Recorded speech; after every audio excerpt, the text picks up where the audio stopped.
absolutely beautiful machine. This is the BMW X5 M60i. Now some say, well, what's the difference between this one and the X5M? And really I shouldn't talk about the other car because this is for sale, this is what's available, but I will give you little snippets of the differences. The biggest thing is the X5M has 617 brake horsepower and this one has 527 brake horsepower, 0 to 60 in 4.2 seconds. The X5M is about 3.7 seconds. But this is a good size SUV that has the same 4.4 V8 twin turbo engine, sounds fantastic, goes very well, super comfortable. And talk about comfort, I think this is where the M60i wins. It's a little bit less aggressive. The X5M is a bit more punchier, a bit more, I'm just ready to go. But this one, you can drive it, enjoy it, and really just sails around whilst having that 4.4 twin turbo V8 engine. Because 4.2 seconds is not a slow car. Now, this is the most up-to-date version. The facelifted version, the new headlights, the new interior, and it's got lots of similarities to the BMW X5M. Now, this car with 11,000 miles on a 73 registration has the remainder of the manufacturer's warranty. It really is a stunning, stunning car. And that starts right with the colour. This is called the Marina Bay Blue. If you come all the way in, like literally put the camera on the bonnet, you'll see the flicker of glitter. So blue, but you have lighter blue in there as well. There's like 2-3 different blues in there, and it looks absolutely beautiful. When the sun hits it, it's like, wow. And if you like your cars and you like your metallic paints, when you see this car on your drive, you're going to be, what a great choice. I love it. But then you get the little bangs and pops of the black, which starts with a matte black finish with the vertical slats, double slats, because this is an M car, what you call M60i. Now, if this was the X5M, it's more horizontal, the slats, and it's a bit different, it's a bit more squared off. But then you have the X markings on the front grille, air intakes are finished in black, and so is the corner air venting. You've got park assist, front rear parking sensors, a 360 camera system, because this car has Tech Pack, Comfort Plus Pack, it's got literally everything. The only thing this car hasn't got, and I'm just going to tell you now and put it out there straight away, it hasn't got the Sky Lounge sunroof. But some people really won't buy a car without it. The majority go, you know what, I don't use it, it's nice to have it, but it's not a deal breaker. A lot of the people ask about the panoramic roof because they think of the resale value. But if you're going to buy this car for you and your family, how many times do you look up when you're driving? Yes, it's nice when it's got it, but when it hasn't got it, is it a deal breaker? That's a question you have to ask yourself. For me personally, on a car like this, with lots of power, lots of gadget and gizmo, like heads-up display and the rest of it, it's not here or there. You've then got the X lighting. This whole X theme, by the way, continues throughout the full car. So when you unlock the doors, you've got the new Fusion Blue LED daytime running lights. Remember, for years and years and years, BMW had Corona rings, angel eyes, call it what you want. They've most recently changed that from the half lighting to the X lighting. So you've got X on this side, or half an X on this side, half an X on the other side. They are full BMW LED headlights as well.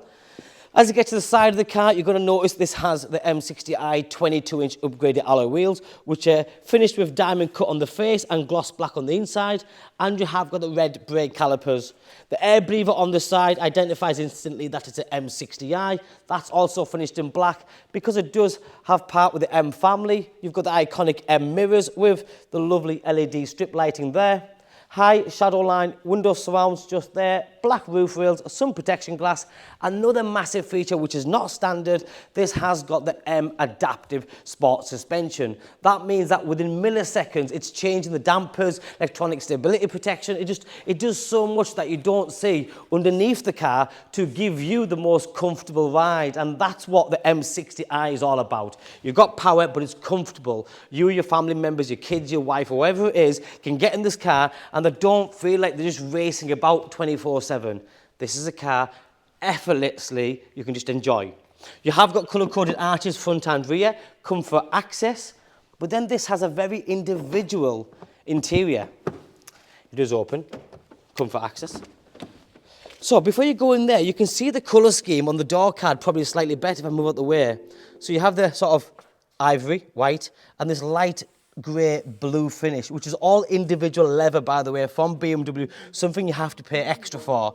You've also got the full interior carbon fibre package, so the door card, the centre dash, The centre bridge is all carbon fibre, very expensive, and for me, that's quite an important feature to have on a car like this. You've then got the contrast stitching, the full Alcantara roof lining because it is the M60i, the new iDrive A with the full curved dashboard, that's 12.3 inches and 14.4 inches I think it is. It is touchscreen, Apple CarPlay, Android Auto, navigation, DB digital radio, it's got it all, literally.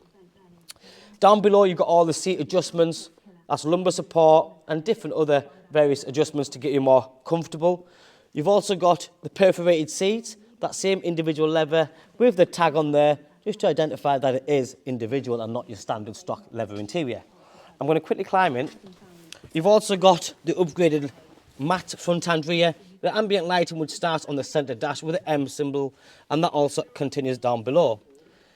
The new iDrive 8, they've made this area a bit more simple. Less is more type of thing, and they moved it all onto the media screen. Now I find a lot of manufacturers are doing this with the heated seats and climate control and stuff like that. It's all there now. So you've got heated seats, ventilated seats, and you've got the heated steering wheel, all just there ready for you to use. More leather on the top dashboard, which is an extra. That car has got Harman Kardon sound system. Remember the different drive modes, so you have Sport, Comfort, Eco, Pro. Sport genuinely just tightens the steering a little bit, shortens the throttle cable ever so slightly, and makes the suspensions a bit more stiffer. So when you put it in Sport mode, it's exactly what it says, you're ready to give it some. 9 out of 10 times you're going to drive around in Comfort, which is probably the best one for day-to-day driving. Centre armrest lifts up, more charging options, and could be hold space.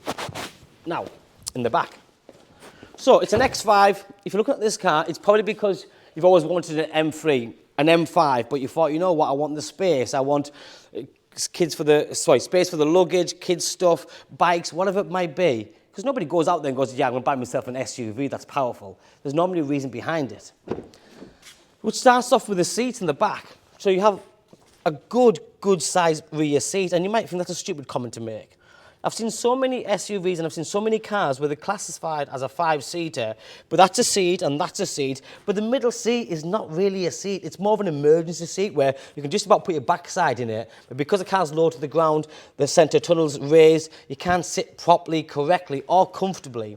This one, you've got lots of space. Centre armrest comes down, upgraded M Sport seat belts, that same perforated seats with headrests for each passenger. Ambient lighting, Harman Kardon and the carbon fibre continues around the back. And just to touch on the condition in the back, it's A1. Perfect as perfect can be. It's not brand new, so take that with a pinch of salt, but it's beautiful. Very well looked after. Car does not smell of smoke or anything else like it. Built-in blinds just there, a nice little touch, especially if you do have kids. That paint, for me, works extremely well. Soft closed doors, so remember when it clicks, it shuts itself. That same X frame continues around the back, so you can see half of the X here and the other half is on the other side. And when you do unlock the car or you put the lights on, they are very fancy lights. You've also got the LED sweeping lighting system. Automatic tailgate, which can be used off the handle or you press the button on the key. And then look at the boot space. Very, very impressive. I mean, I also have boot space, and you think sometimes, why does he keep talking about luggage space? Because I do find it, this is a key.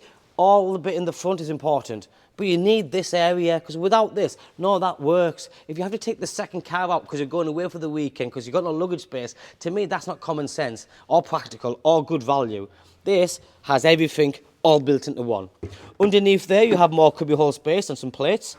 The seats do go down, 40, 40, 20, the tonneau cover. Come back here for 1 second. Now, when I used to work at BMW, the first 4 years, I thought that was some sort of dog guard. It actually isn't a safety net, because when you do stack the boot with lots of boxes or whatever it is it might be, when you slam on the brakes accidentally because you have to for an emergency, it's so nothing flies through there and hits the rear passengers on the back of the head. It's designed to stop your luggage, your packages here. Also can be used as a dog guard. But I think that's quite clever. Press that button, this lifts up, that closes.